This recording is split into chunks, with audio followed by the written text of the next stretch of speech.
All right, I think we've got about 80 participants right now, and I'm sure more will roll in, but we can go ahead and get started.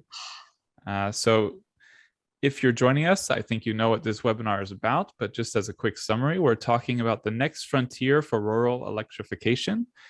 So the electrification of transportation in rural areas. And with us today, we have a couple of experts from different sides of this topic. We have Dan O'Shea, Director of Utility Business Development at ABB eMobility.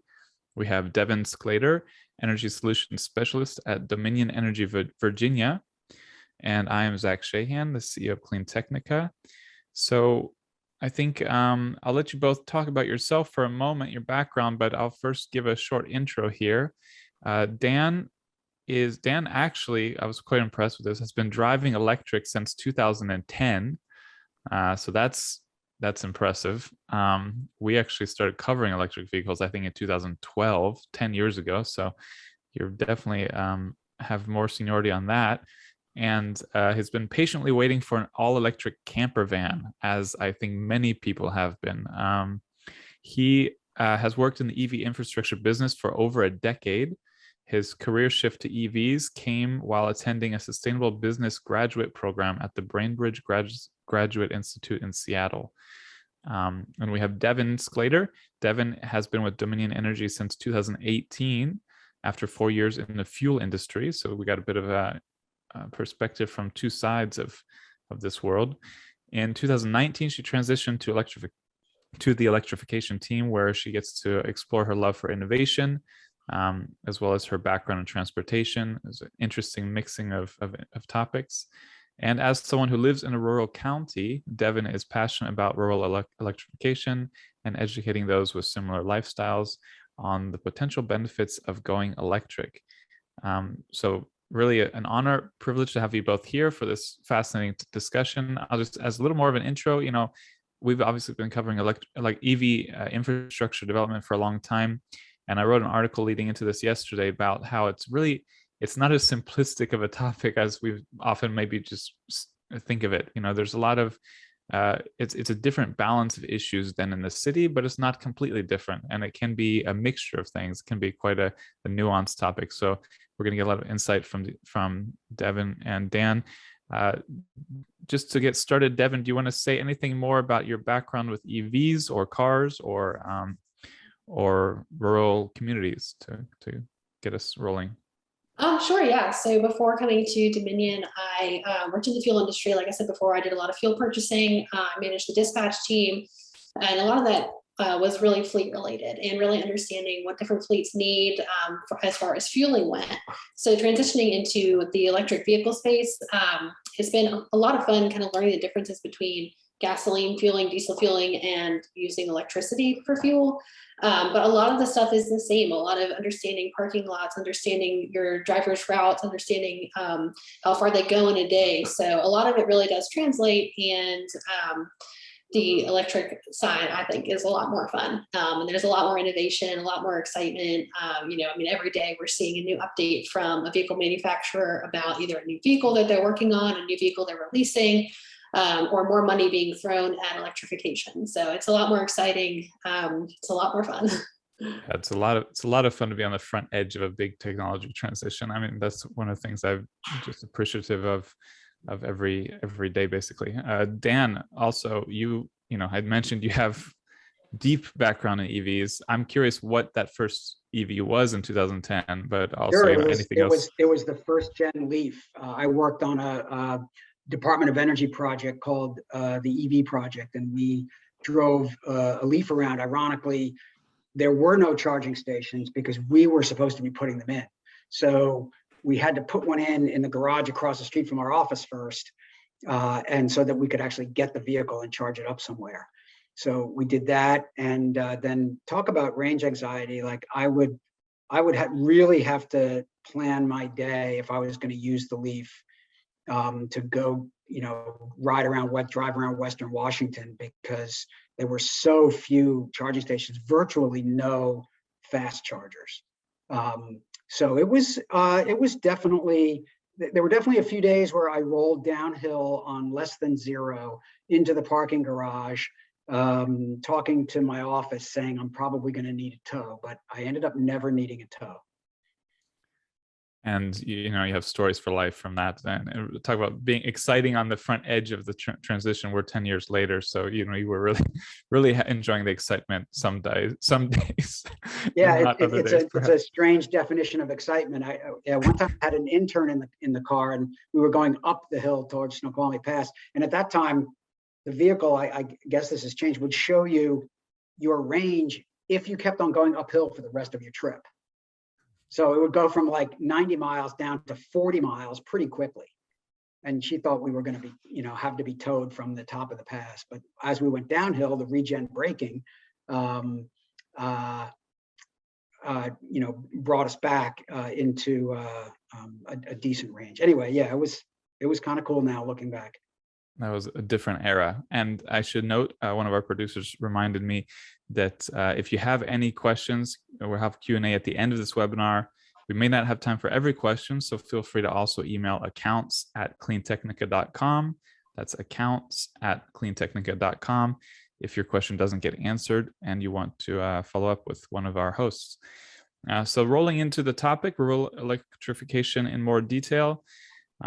Let's start with regard to projected uptake of EVs, EV adoption, growth. What are some challenges that face rural areas, communities? Yeah, what are some of the key challenges we have to think about and plan for? Yeah, so I mean, honestly, I think the main one is going to be cost of the vehicles. It's something that needs to be addressed either however we look at it. As the used market improves, this will become better and better. But I mean, I don't own an EV. They're just a little bit too expensive for my personal budget right now. It's definitely something that needs to be evaluated. Also, I see that someone mentioned in the chat that excitement and anxiety is still a reality in rural America, and I kind of want to point on that a little bit. Those in rural America who do commute to work are probably commuting longer than those in the suburbs and those in the city. It's definitely something to keep in mind with range anxiety. Even though we're hitting, you know, 300 plus miles of range per vehicle, still, if people are commuting significant distances for work, that could really start to take a toll. And also, if they don't have access to workplace charging, that is also an obstacle.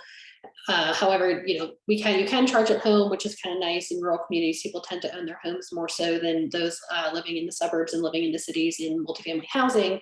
You know, so that is, you know, the other side of it, but definitely an obstacle to overcome.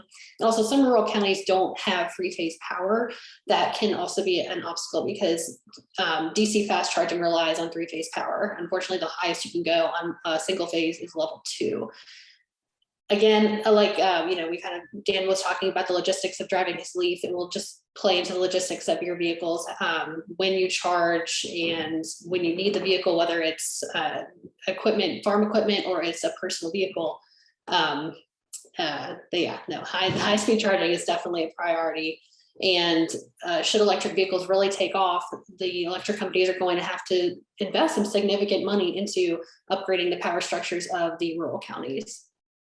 Yeah, I can echo some of what Devin is saying, in that the infrastructure has generally followed the vehicles, and the vehicles haven't been sold in a lot of rural areas. So the first tranche of vehicle sales were in what are now basically the ZEV states, the zero emission vehicle states. So California is the obvious number one, but then Washington, Oregon, Tennessee, because Nissan had a plant there, up and down the East Coast, but really in the urban metropolis areas, and not so much in the rural areas. So part of it was availability of any vehicle in a rural area, because they were going to those places where there were the most incentives that tended to be in the urban areas. And also the cars back then, you know, they had 90 to 100 miles of range at most. So that was that's a challenge. And then the kind of work trucks, I think, that are probably more popular. Devin, you could probably tell me more so than I would know. I'm kind of a suburban kid, so it was station wagons for us, where in more rural areas, there are folks who actually use their trucks for work. And we're seeing the Ford F-150 being the first release of a mass market electric vehicle. To the good, what I will say is within 2 weeks of the first announcement of the F-150, I started getting incoming calls from electric co-ops in states where there are really hardly any electric vehicles, North and South Dakota, Wyoming, Montana, because they saw the vehicle, they read about it, and then they said, well, we're going to buy these for our fleets, and our customers are going to be using them. How can we charge them? What do we need to know? So I thought that was great. And what we hope is that the vehicles will be made available in those areas. But then again, there has to be the charging infrastructure. That's fascinating. We've done EV driver surveys several times, but I think 5 or 6 years ago when we did one, our first big one, there was only one state that didn't have a response from an EV owner. I'll leave it for the end for anyone to try to think of what state that was. But as a quick reminder before we move on, if you're on the webinar, we have over 110 people on the webinar. If you're on the webinar and you want to ask a question, be sure to use the Q&A function on the far bottom right, not the chat function. And then on the topic, it's really fascinating because, as you said, in rural areas, you can mostly charge at home. And I think something that we talked about before this webinar that's not commonly known is that you can charge an electric car with a normal electricity outlet. Like you can actually plug into the same outlet you can plug your computer or something into. So even if you don't have easy, fast charging at your home, you can use that, I think, in a lot of places in rural areas. And that's how I actually charge our Tesla Model 3, which is right behind me in this picture, and in a suburban area of Florida where I drive about average. So it's easier than I think a lot of people realize. But then you have that challenge of long distance. And so trying to fill the gap from home charging to workplace charging, if that's needed, or between places charging, or maybe regional town center charging. Can we get a little bit into, I guess going back to that issue of challenges still, can we get, what are the challenges of serving those kind of unique needs of, perhaps not as much home charging is needed, but more between charging in these regions? So I can address that for a moment. So Devin brought up the fact of 3-phase power needed for the highest power chargers, and absolutely true. If you want to put in a high power forecourt with several charge posts that are capable of delivering up to 350 kilowatts. Of course, the vehicles now can only take between 280 and 300. There's only a few of them, but soon enough there will be vehicles that can take that much. That's, with a forecourt with 3 to 4 charge posts, that's a megawatt of power at 3-phase, and that's in many areas not available. Now there are some products out on the market that are single phase DC chargers at much lower power. So right now you can buy a product from a company called FreeWire that has a battery on it and can deliver, I think now they have 150 kilowatt max load. And this is a solution in some areas where you can actually make your interconnection at a 240 single phase. That's what the battery pack will connect at. And then it will, the conversion is done in, there in the charger to direct current and 3-phase to deliver to the vehicles. And so, the challenge is when the battery gets drawn down, how fast does it take to fill up? And so there's an ideal number of charge cycles you can do in a day. But that is a potential solution to that. The other thing that really needs, if you just want to take a 30,000, 100,000 foot view, it's really policy. It's utility commissions, legislative and policy about making sure that electrification of transportation is delivered to rural areas and not make the same mistakes that were made during the broadband boom, where rural America was by and large left out of a lot of that development. And some areas now, it's my understanding, still don't have broadband, high-speed internet delivery. And that is, I've spoken to commissioners and legislators. They're aware of it, especially ones that are from rural areas, making sure that those mistakes are not repeated. I mean, the whole reason why the rural electric co-ops exist is because there was, I forget the name of the act, the Rural Electrification Act in 1930 something, created the environment for electrification to get into rural areas. So we don't want it to be an afterthought. We want it to be a part of this whole push towards electrification, because it's just beneficial economically from a health standpoint. But you have to have the policies in place at the highest levels to make sure that there's less friction in the system of getting products out there. Yeah, and something I highlighted in the article yesterday is, if you're in the private sector funding EV charging stations, then you're looking to make a profit eventually, looking to break even and make a profit. And a key factor in that is always utilization rate, how many people are going to use that station or those stations. And I don't think there's an EV charging network that's hit break even yet. Fastnet in the Netherlands is getting close, and the Netherlands just hit like 70% new vehicle sales being electric last month. All top 10 cars in the Netherlands last month were full electric vehicles. So it takes time. So whether you're funding just one station somewhere at a business, a restaurant, a shop, or you're funding a network, you have to do that calculus and try to, and the problem in rural areas, of course, is that the utilization rate, unless you're like in a really prime hub between a lot of areas, is going to probably be a challenge. So Devin, can you continue on that matter of how to deal with that challenge of trying to make that calculus work for the parties that could make it happen? Oh yeah, I think a lot of it is it's going to focus on customer education. Obviously, we can't, wave a magic wand and give everybody the electric service that is necessary for a full operational electric fleet. That's just, the policy isn't there, the money isn't there. A lot of electric companies, not so much the co-ops, but they have to get approval for every time they do anything. So it does take a long time. So I think a lot of it is going to be customer education and kind of working around those boundaries before they can be completely eliminated. Like we've talked about, like overnight charging, a lot of folks don't realize you can plug an electric vehicle into a regular outlet. You don't have to have a fancy level 2 charger. It'll take longer to charge, but if your equipment or your vehicle is sitting overnight, chances are you have those 6 to 8 hours to charge. And then also, adapting lifestyles to an electric vehicle and making sure that that's something that is feasible for you as a personal owner is also very, very important. A lot of it is going to be personal choice, and electric vehicles might not work for everybody at the moment.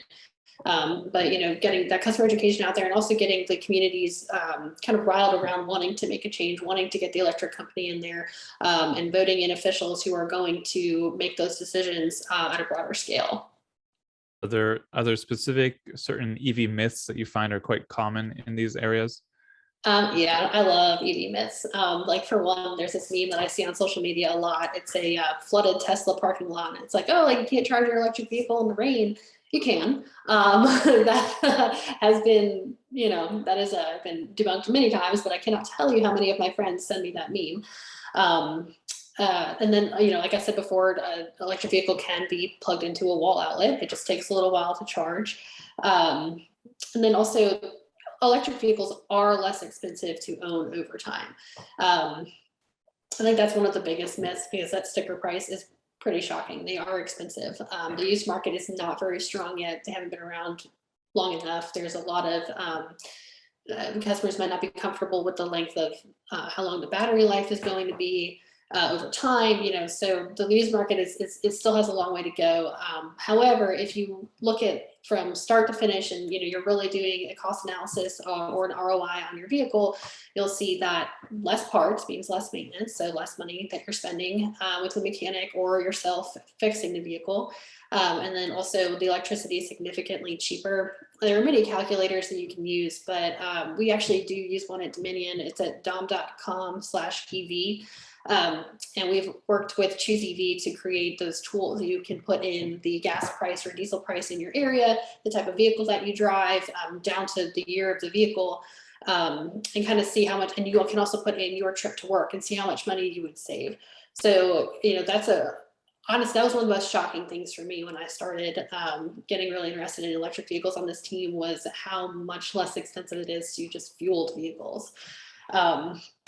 So I think that's, people see that sticker price and think, oh my gosh, I'm not going to pay $10,000 more for this car just for it to be electric. But that $10,000 you'll really start to make up over time. Vehicle range, we've also, already discussed that. It is a concern of potential adopters, especially those in rural areas with longer commutes to work. But workplaces we're finding they're really starting to get on board with providing workplace charging. It's not just like your Dominions and your Capital Ones and your, your large employers. A lot of smaller employers are starting to see that their employees are purchasing electric vehicles and really want those charging stations available for our employees. It's a huge work benefit for folks. So, those are just some of the ones I can think of off the top of my head. If anybody wants to volunteer some more, I really do love talking about EV myths, because there are a lot of them. And there are a lot that are founded in fact. They are founded in an obstacle of electric vehicles. But if we improve education and we really help people understand them and talk to more EV owners, a lot of them can be debunked or at least worked around. Yeah, I have a maybe it's a myth, Devin. What about the fact that someone just loves their F-250 or a big work truck with a diesel or a turbo, and they look at frankly, they've seen Teslas and Leafs, not too many trucks, but their general belief is that electric truck can't do the work that my turbo diesel can do. So thank you. This is another good one. So electric vehicles have better torque than a gas or diesel vehicle because they don't have that time between sparking in the engine and then going to the vehicle. The electricity goes straight to the vehicle. That's why they can go, your 0 to 60 is significantly faster than a gas or diesel vehicle. They also do have the power. I will say though, in all fairness, range is going to be an issue when it comes to these pickup trucks. I'm very interested to see, with the Ford Lightning and Chevy just released their Silverado, how that really is going to translate to towing capacity. Because yes, they can, take off quickly, they can pull heavier loads than a gas or diesel vehicle. There are videos of the electric Mini Cooper pulling a 747. So, it is possible. However, how long is that going to last? What is the distance of that? How sustainable is it? And that, to be fair, will probably be an obstacle of the electric trucks. And I'm really excited to kind of see how, when more people have these and folks are buying them for their fleets, how that towing capacity really does measure up. You think ride and drives will help at dealerships that serve the area? Absolutely. We have put on a couple different ride and drives for Dominion Energy. We've done them for our employees and for our residential customers.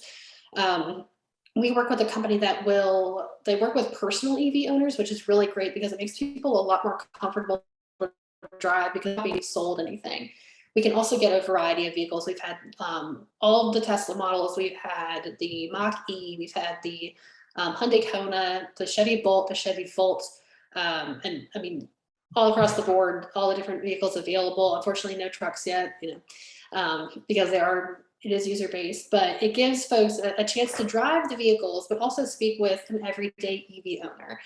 It's not, me working for Dominion telling you to drive an electric vehicle because I work for the electric company. It's somebody who has worked out the logistics. They have charging at their house, or maybe they don't have charging at their house, and the charging infrastructure is more than enough for them. So it's a true candid conversation about electric vehicle life. And also people can see how much fun they are to drive because they are so much fun to drive. That is really true. I have you mentioned utilization, Zach and Devin, you talked about it a little bit. I think this is where utilities come in, because a utility, and I think you have some own and operate programs, Devin. I'm not quite sure if I remember correctly, but when a utility is allowed to own and operate charging infrastructure, they can have a longer time horizon. They have a guaranteed rate of return. And while the money is not, the money has to be spent on the behalf of all ratepayers. That's a big challenge, and you do get a lot of objections from ratepayer advocacy groups and things like that. But when you get down into the fact that a more consistent grid with good planning for EVs is actually has the potential to bring down rates for all ratepayers, then the utility investment in this infrastructure doesn't have to turn that utilization to a profitable point as fast as, say, a publicly traded company or someone that wants to go public that is going to soon be required to turn in quarterly numbers. You need the innovation of these companies that want to make it in the industry and that are making it in the industry, but you also need some more patient capital. And we're also seeing some charging as a service models, business models, and fleet as a service, where an entity, say a school district, can't afford the high capex of a bus or a fleet. And so a company comes in and does a 10-year amortized power purchase plan that includes the vehicles, the charging infrastructure, and the electricity and the service. And then it's a monthly or annual payment, and you avoid that capex. So there are ways, they're complicated, and some of them aren't proven out yet, and some folks are doing them, but they need to be made available to groups in rural areas as well. Farmers, for example, like there should be an EV, farming electrification as a service model, that piggybacks on these other successful models, so that the cycles in which the ag community has to make their investments, can be handled by moving to electrification. Because in the end, like Devin says, it's a cheaper total cost of ownership. Go ahead. Sorry. Yeah. No, I was just, we've enjoyed focusing on total cost of ownership for 10 years since we've been covering EVs basically. And an interesting thing though is, we were, often comparing the Leaf or the Model 3 to, sedans, to already pretty efficient cars like the Honda Accord, the Honda Civic even. And the interesting thing with the electric pickups coming now, is they obviously have very high fuel costs. They have also higher upfront prices. Often people pay more for trucks, and the ability to just really, I think, demolish fossil fuel, gas, diesel trucks on total cost of ownership seems pretty high if everything fits for the owner. So it's going to be really interesting to see how that narrative spreads and how that kind of that advantage is highlighted. I would just, two things with that. I'm curious how much you see that kind of talk happening in these communities, and just more broadly, that's sort of a personal financial matter, but more broadly, what kind of economic benefits do you see from EVs in rural communities? And we can start with Devin, I think. Yeah, sure. So I mean, if we're talking about economic benefits from electric vehicles in rural communities, if you just start at the bottom, really, more money in consumers' pockets. They're spending less money to charge their vehicle every month. I mean, I'm talking hundreds less. It's not, it's not negligible. It's quite a bit of money, so more money in your pocket, that's more money to spend locally in your community. A lot of rural communities, and at least where I live, we tend to kind of try to keep our money in the county. We've got really good one-off restaurants. We've got a couple chains, so we kind of try to stay within the county. And if you have more money because you're not spending hundreds of dollars on fuel, that definitely helps. And then also, you mentioned from a personal financial standpoint too, it's a lot easier to budget that electric cost than it is fuel. As we've all seen, fuel prices are very volatile. And it seems like anytime anybody in Congress sneezes, the market's skyrocketing or it's dropping. Coming from a fuel background, I saw that every single day trading.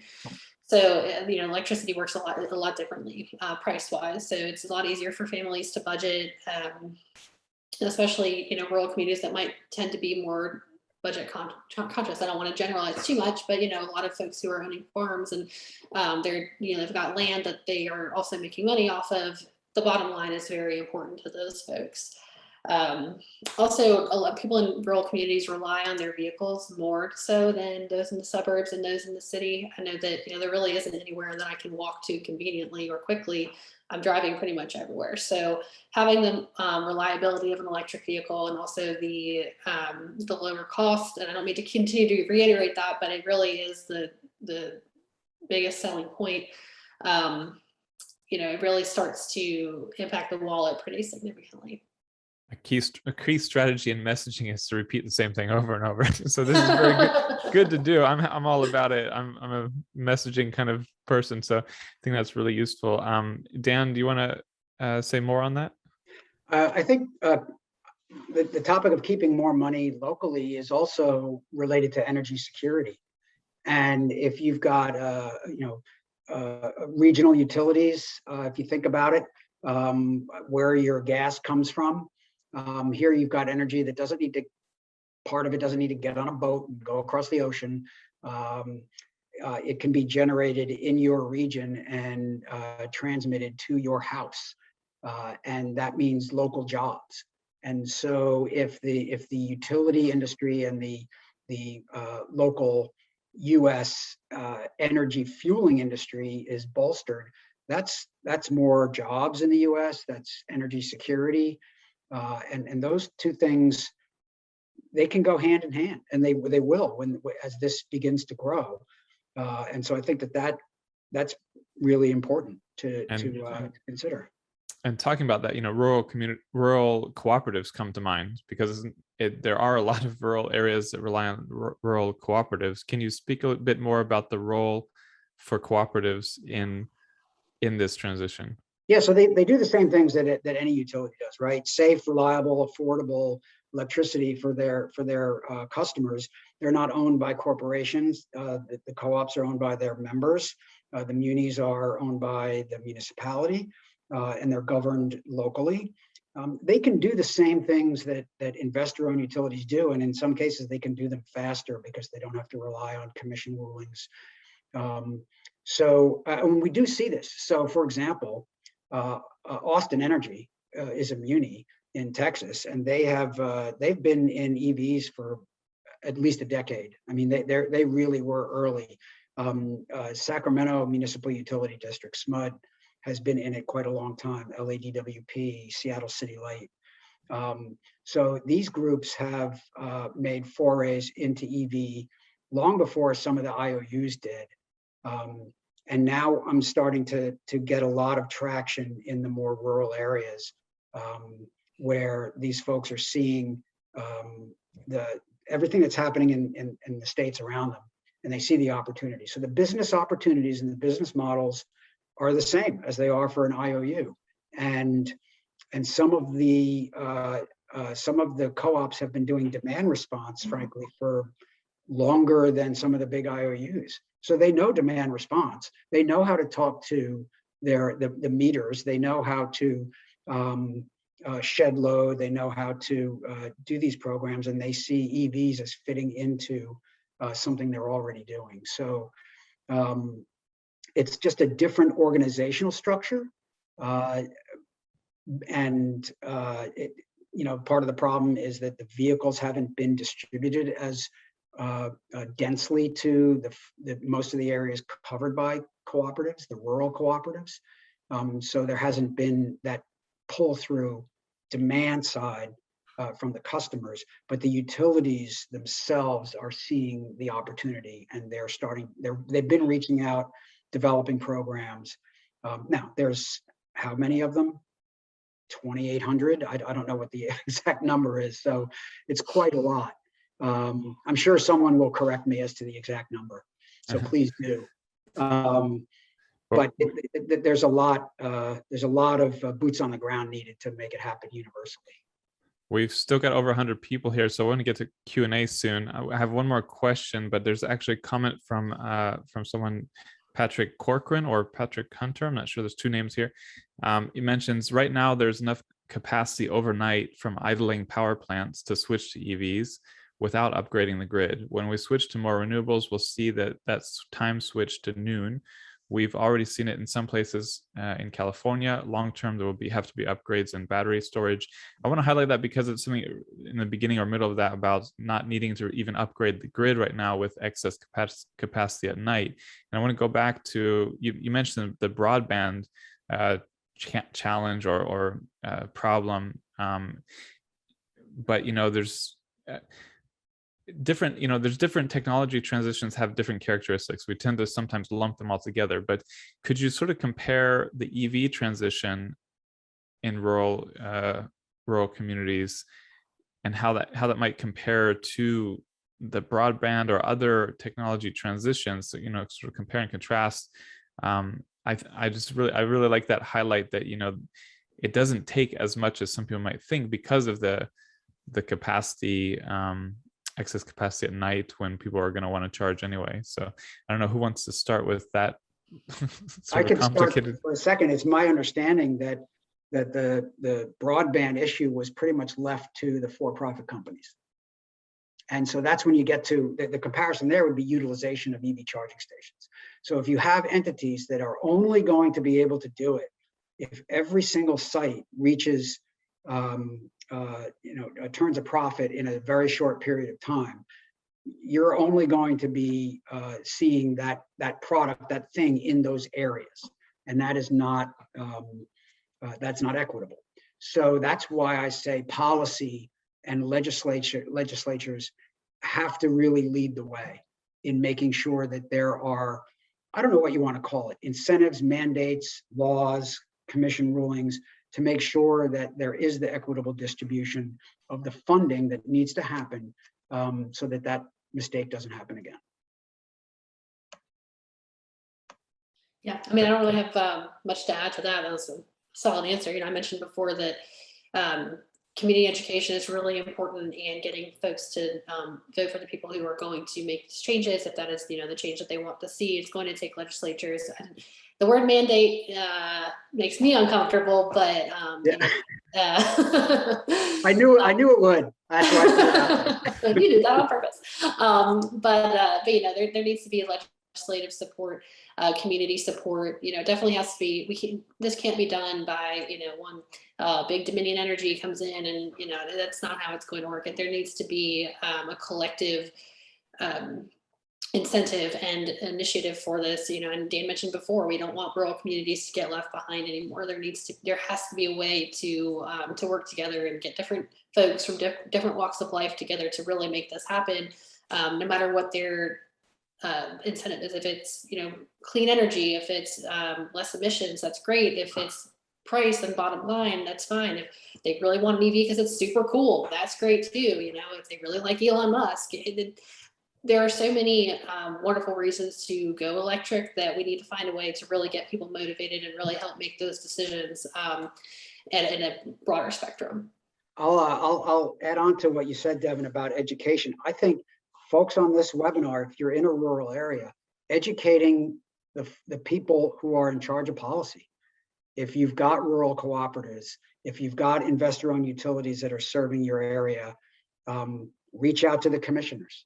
Reach out to those who have the influence to let them know what you need and what you want, because that education has to be even at levels of folks that have a high level of sophistication about their sector, if it's utility commissions, but they really aren't as well educated on EVs as we need them to be. And so let's not assume that just because someone either got elected to office or appointed to a high position that they know what this is all about, because I could guarantee you that 95% of them don't. And so you can make a difference by reaching out. So let's jump into some Q&A. We have Fred Malo here asks, I parked my car 50 yards away from my house. This is an interesting point that, as a fellow suburbanite or urbanite, it's doesn't come to mind for me. He's asking, are there EV charging cords that reach that far? Now, UL I think prevents that from happening. Now, can you get a cord out there? Yes. But is that the best, smartest thing to do? You know, I don't, if it's a, you know, 16 amp, right, you know, home extension cord, right, you know, it's not recommended. I guess I have to say that, right? It's not recommended. It's good. It's good that you're answering this before me. I've used a long extension cord before when visiting my in-laws in a rural community and needing to, but yeah, it's you make some very good points about we're not recommending it, but people do it. Yeah, I mean, in Seattle, there's several reports. I remember even in the very early days, being 2010, 2011, the Ungaraged were identified as a population of folks in dense kind of urban, suburban areas where there were houses, right? Single family homes, but they're cheek by jowl next to each other and the only parking's on the street. And these folks wanted EVs. And the only way to get the electricity was to run an extension cord across the sidewalk out to your car. And so the city was like, what do we do about this? Do we penalize people? What do we do? And they really didn't do anything about it. They said, you don't do it, but then, you know, how is that going to get enforced? Yeah, and I think as long as I've covered EVs, I think I've seen photos of people like on third or fourth or fifth story apartments with cords extending down to their car on the street. You know, this is kind of, these have always been around, these funny, I actually know people who have done that kind of thing. So yeah, well, let's move on. Yeah, the answer is no. UL prevents it. There's a limit on the length of the cable for certified EV SE. It's a great technical answer. Dutch Aardvark, what is your view on fast chargers, 150 kilowatts or more, supported by a battery and connected to a lower power grid connection? For example, Eon, Volkswagen. There's a link. Yeah. So what's your Devin, view? You have a view on that? Yeah, absolutely. I mean, I don't see a problem with it at all. I think that's a really good solution. We just have to get the battery storage there first. I think that once we do have that capability, it's really going to open up a lot of doors for electrification across the country, no matter where you live. Yeah, check out FreeWire, the product that I mentioned. It does exactly that. And we have FreeWire Boost, I think, is the name of the product. And we have Terrence Hill. What role does the panel see for DC microgrids at the town block scale as tools to aggregate renewable resources to charge EVs? I get requests for that, but it's usually at this point pretty speculative. You know, so when I get questions like that, and if I'm talking to a utility, usually the answer is we need to just focus on getting more chargers in the ground. Like there's a whole lot of gap in just getting the chargers that we need everywhere we need them today. But the DC to DC solution is definitely on the radar. It's things that folks are talking about. I think it's a bona fide solution. So yeah, I think it's going to be a part of it. And we have a question. Oh, Devin, do you want to say anything more on that? Or okay, we have a question. What is the line of conversation with legislators that we should be having, that people should be having, in order to encourage them to go where we need to go? So how do you recommend basically that people talk to legislators in these rural areas? Go to events. I can't speak for every rural county, but I know that a lot of times we have members of our legislature, or like whether it's local or we had, Glenn Youngkin came out to my county. Pay attention to when these folks are coming, whether they're coming to, sometimes they come to like HOA meetings, sometimes they come to, which I guess there aren't a lot of HOAs in a lot of rural counties, but they'll go to churches, they'll go to fire departments. Keep an eye out as to when these legislators are going places and talk to them and ask questions. Look out for town hall meetings, that sort of thing. A lot of your rural communities still have those. It's not just, like a thing from 90s sitcoms. But yeah, just pay attention when the folks who make the decisions are going to be in your area, when they're going to be in the public, writing letters, making phone calls. getting involved with campaigns. I know that where I am, that's kind of a big thing. They're always recruiting people to get involved with campaigns. It's another really great way to meet people in legislation. Yeah, I think some of the things that are going to be important to an elected official are economic benefits. So here's another economic benefit that you can lay out for them of destination charging. So if you've got areas in your county or your geography where there's a vacation or destination, having charging there will attract EV drivers. Having businesses be able to set up to have EV charging, it allows for a longer dwell time. So here's an opportunity to spend a little more money in that strip mall or in that area where the EV charging is. Energy security is going to be a big one for elected officials, and then clean air and fighting asthma, especially if you're talking about school buses and kids. These are hot button items that you should have as your talking points. For commissioners, it's very similar. Not all of them are elected. I think most of them are appointed. Nevertheless, they have to balance the needs of the ratepayers and protect the ratepayers, but also allow the utilities to conduct their business. And both sides of that equation can be balanced out. So they have to be educated on the same reasons, really, why it's good for all ratepayers to have electrified transportation. I would also, I would highlight again what Devin said earlier about, first of all, the lower total cost of ownership puts more money in their pockets, which means more money stays in the local community instead of going to oil giants. And we know all the oil giants and where they are and that kind of thing. So I think that's a talking point that would be effective with a lot of people. And also the one that you mentioned of the predictability of price of electricity prices versus gas prices. I think that's again something I think everybody in a position of power knows that people don't like unpredictability with their finances and their economy. So I think that's another thing that can really go a long way. And I've worked in a town in the middle of a rural area of Virginia, Charlottesville, Virginia. And I was thinking, you could sort of highlight the potential to serve people going through your region, through your area who need EV charging and make that a kind of an economic hub. On the other hand, I know a lot of people don't really want to cater to people going through their region in these kind of places. So I'm not sure, but I think in the right kind of circumstances, you can create a kind of economic shopping hub or something that's a good service for people going from one big urban area to another, that can also bring a lot of money into the community. So I don't know if anyone wants to expand on any of that, or we move on to the next question.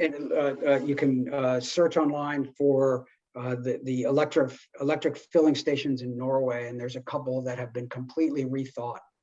It's all electric forecourt with solar canopies, and then the store, right, which is where most of the profit is in this business model, is really set up for a little bit longer dwell time. All right, it's just got a little bit more seating. It's designed with the electric driver in mind. So these are really attractive. They're really nice. And even though you might be doing the lily pad thing, going from one place to another and not staying there, that money stays in the local community. You're paying sales tax from anything you buy. The chances are that the person that owns the store, if not certainly the workers, are local people. And so there's local benefit to that. I think that is, I think it's pretty sound. Yeah, people really have to rethink. It's not about a short stop, short buy shop. It's about making places that are nice destinations for people to hang out for half an hour, 45 minutes. And you're also not going there nearly as often as you do to fill up your gas tank. So as Devin said, one of the first things you said was you can charge at home. 80 to 85% of all charging occurs at home. What we're talking about with these fast charge areas are, maybe 15 to 25% of charging. It differs, right, in areas where there's less home charging. But you're not going there as often. Instead of thinking about having to go someplace to fill your tank up all the time, every week maybe, think about how often you take a you drive 300 miles. All right, that's a lot less than how many times you go to the gas station, because you're going to wake up every day with a full battery, by and large. Okay, and so it's really only those trips where you're going in excess or close to the excess of your range of your vehicle. And the average person drives, what, 38 miles a day. And in rural America, you might be driving longer. Maybe, I don't know what it is, Devin, maybe it's 45, maybe it's 50. So it is different. You gotta realize that, but it's still not 200 and 300 for most people. We have a new, rather policy niche question. What, I'm not sure if you guys have seen this. I would be interested in hearing your thoughts on last week's House Agriculture Committee hearing on the implications of EV investments for agriculture in rural America. Have either of you seen that or have any thoughts on that? I wish I'd seen it. I will actually go look for that. If someone wants to post, when it was and what committee, I will check that out. Yeah, same here. Yeah. Matthew, Because I like to have a good time. Who doesn't like to have a good time and watch agriculture committee deliberations? I mean, congressional committee meetings, yeah, the best stuff.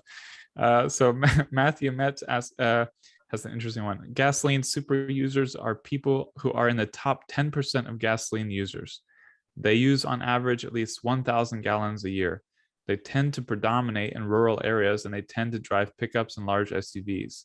What strategies would be most impactful to help super users convert to EVs? And I think we'll direct that one at Devin. I think she's ready for that. So I feel like a lot of people are really quick to blame pickup trucks and large SUVs, but what folks need to remember is a lot of people in rural communities need those vehicles, whether they work on a farm or whether they work another blue collar job where they need a pickup truck. I mean, there's no way really around it. And there are plenty of people who truly use their vehicles for work.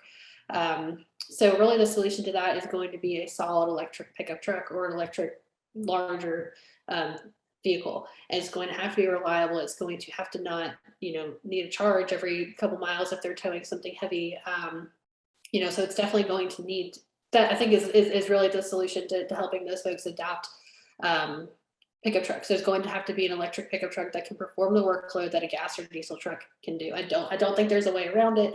It's not as simple as, okay, just drive a Chevy Bolt. Like, don't drive a pickup truck. You're selfish.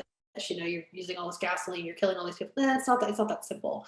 We have to do this without disrupting people's work schedules, people's daily life. If we really want to make a difference, if we really want it to bleed into these communities, and if we really want folks to adopt electric vehicles, there has to be work vehicles available. Also, expanding to farm equipment too. Already a lot of tool manufacturers are moving into the electric space. I know Ryobi has a number of electric power tools that you can get leaf blowers and snow blowers and lawn mowers and all kinds of things and chainsaws that are electric. It's low hanging fruit, definitely, but it's still important. You can't just have electric sedans and electric hatchbacks. There have to be work vehicles that are reliable, available. We've got a lot of questions. So just a reminder, you can email accounts@cleantechnica.com and we'll get you responses. Just a quick one and an interesting one here. What was the website you mentioned to compare gas versus EV costs? Oh, absolutely. So I can put it in the chat, but it's dom.com/EV. There are a lot of different tools on that website. Honestly, I think it's kind of fun. If I'm having a bad day, sometimes I go in and play with it, but it also kind of outlines also all of the electric vehicle models available on the plug-in hybrid level and the fully electric level. Again, there's that cost comparison tool where you can look at the gas mileage that you're using for your current vehicle compared to all the different electric models. And then you can also look at your daily commute and see how much money you could save and also emissions that you would save on your daily commute alone. So we're running a bit late, but this is a really fascinating question. Could the building of the interstate highway system in 1950s to 80s serve as a good model for building EV charging infrastructure? Yeah, I mean, it's my understanding that that's where the cars are. That was a joke.